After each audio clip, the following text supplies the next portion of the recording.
is one of the things with the Celtic team now. I think, who's going to fall in line to greatness? Is it going to be Kyrie? Who's going to take that mantle? And obviously you got a big game coming up here. So who's going to be that dude?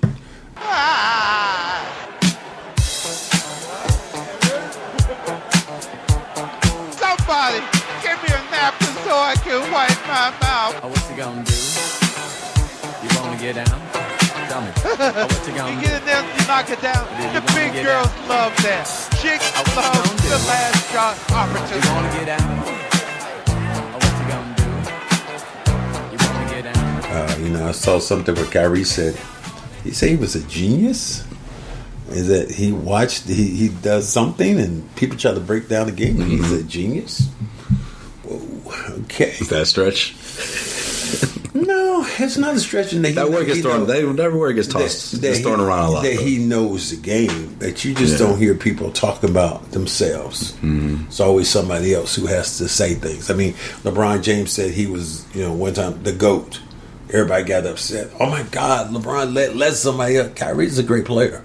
He's one, and I've said it 1,000 times. Kyrie may be the best finisher that's ever been in basketball. Left hand, right hand range is crazy watching him right now.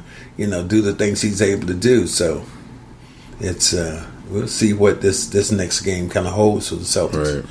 I mean, they have to obviously find a way to slow Giannis down, but I think you have a get if the guy who's killing them to me has been Middleton. And boy, you love to have the return of Marcus Smart, boy. He'd be that guy who would be the, he'd be the peanut butter and the jelly on the sandwich.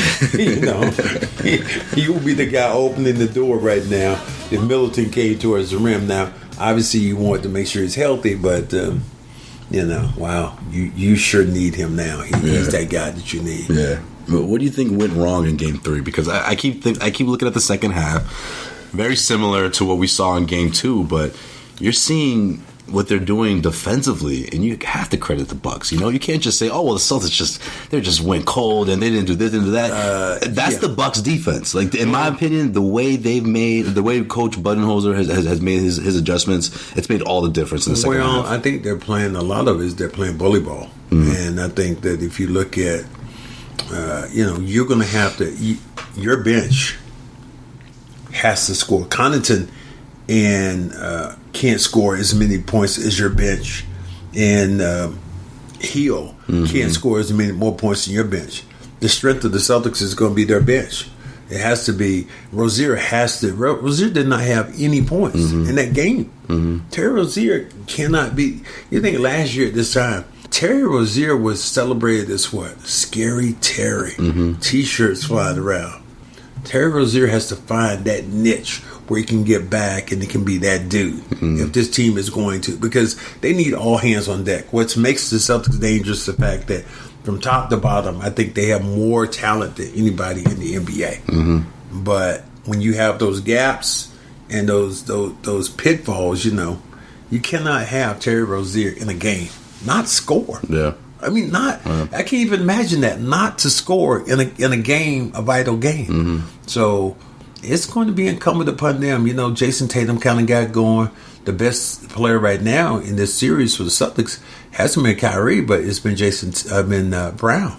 Jaylen Brown has been, that dunk that he had the other day. He's the guy that kind of got on his back, but they got to get more aggressive. And, instead of bowing, instead of kind of ducking away from Giannis, Jaylen Brown is that one guy who's, in 2 games I've seen him dunk on Giannis.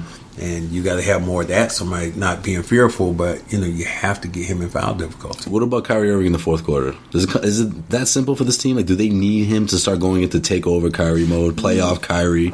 Because, the defense that the Milwaukee Bucks are doing right now, the way they're defending him, shadowing him, forcing him into coverages, that's made a huge difference, too. That has made a huge difference. They're playing him, they're shadowing, they're making him go back to his left hand, which is smart. But it isn't as much as the offense for the Celtics, but it's what the Celtics have done defensively. The Bucks have gotten essentially in that third game, in the second game and the third game, second game in the second half, the third quarter, Bucks got anything they wanted. That translated in the second half again. In that game, that was a close game, and then the Bucks blew it open by just being constant. They attacked. They never really backed away. Horford has to take those shots, but more than anybody, Gordon Hayward has to step up and be aggressive. Instead of being a facilitator, he has to attack the rim. He has to get to the free throw line. If you can get Gordon Hayward to the free throw line 8 times, I mean, I think you get a better chance to win the game. And the Celtics just didn't do that. They just did not do that. He was so important in game one. Like, just not even what he did from a scoring standpoint, but as a playmaker. Like, he's been that secondary playmaker that the second unit needs. And like you said, to your point, I mean, the depth of the Celtics, I thought, was going to be the contributing factor that would put them ahead of the Bucks. I mean, and still, it's still right now, if the Celtics win the game, it is, it becomes a even closer series now, and you put the pressure back on the Bucks to win at home. So obviously, the Celtics did what they needed to do in Milwaukee, but then they came here and essentially laid the egg, and now all the pressure is on the Boston Celtics now for this next game. But we knew this team was going to face adversity. Like, heading into the series, I knew there's going to be a point where they're going to be down in this series. It was the thing about it. Brad Stevens said that. Said we're going to lose games. We're going to lose games. And we cannot scream that much about the officiating. There was some shaky calls, but there were some shaky calls from both teams. But, I think that, part of it, you make your own breaks by being aggressive. There were times when the Celtics were not aggressive. They were very passive. Passive on the defensive end.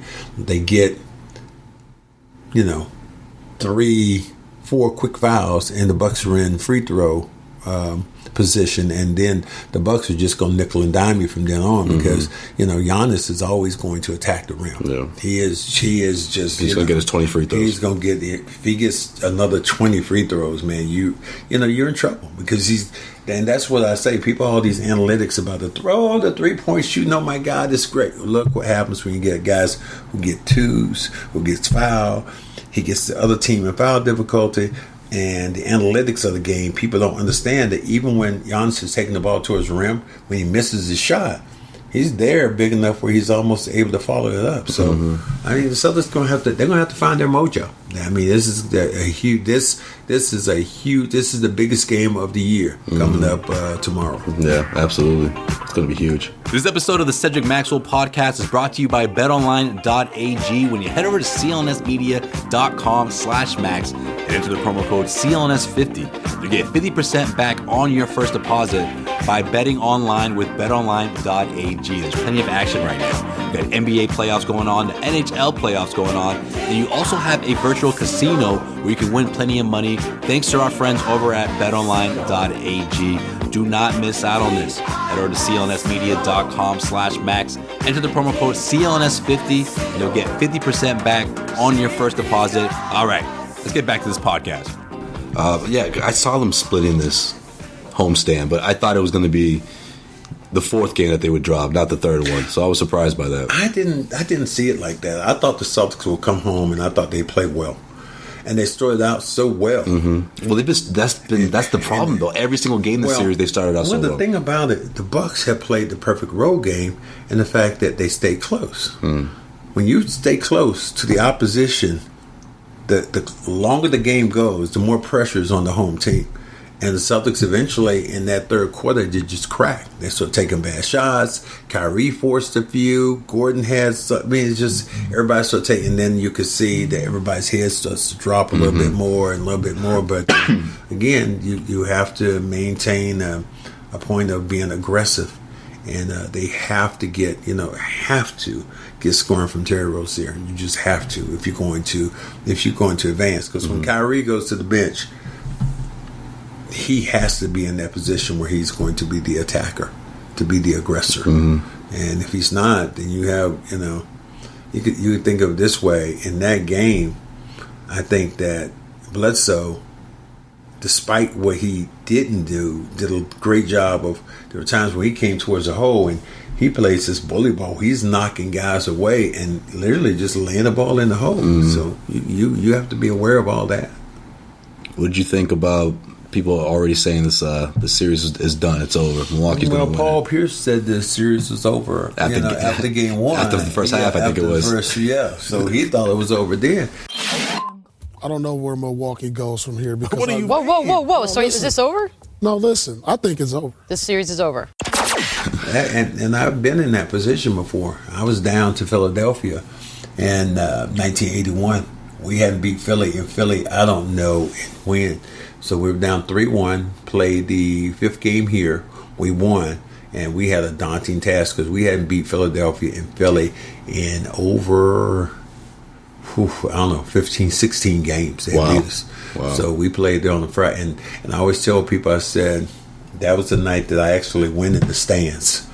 And I said, I've never been in war, but that's as close as I've ever come. Maxwell and Dawkins going at it, and now Maxwell goes into a foul and goes after a fan. Maxwell goes after a fan, and there's Bedlam in the stands here, and Bill Fitch is over there. Dawkins and Bill Fitch. To just having that mindset that I would do whatever it took at that time to win this basketball game. And we won that game, and then we came back home and had a seventh game here in Boston. That was a nip and tuck. We were down, and then we came back.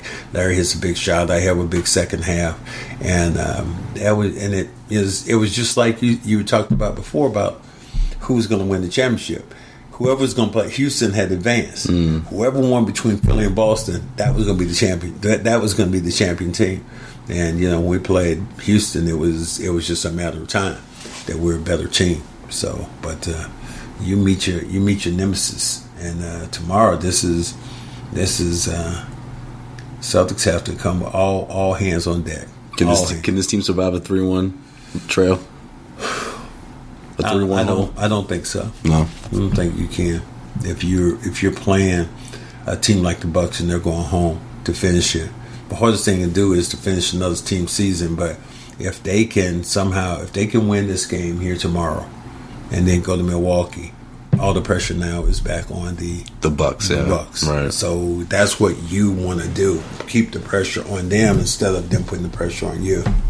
What was your prediction initially when the series started, and has it changed? I thought it would be maybe going 5, maybe 6. Celtic winning in 6. I don't know now. There's so much pressure, and I know I'm supposed to be the expert, but I have no idea. And I've said this before with the Celtics. If the Celtic team shows up and they play with all their weapons, they beat Milwaukee. But if they have any flaws, any holes, any bumps in the road, any tire pressure is down, they don't win that game. And now you have a daunting task going back to Milwaukee. All right, well, we'll see what happens. That'll wrap up this episode of the Cedric Maxwell podcast. I'm Josue Pavon. For my boy over here, Cedric Maxwell. Until next time, guys, thank you for listening. Peace out. Chicks love the last shot opportunity.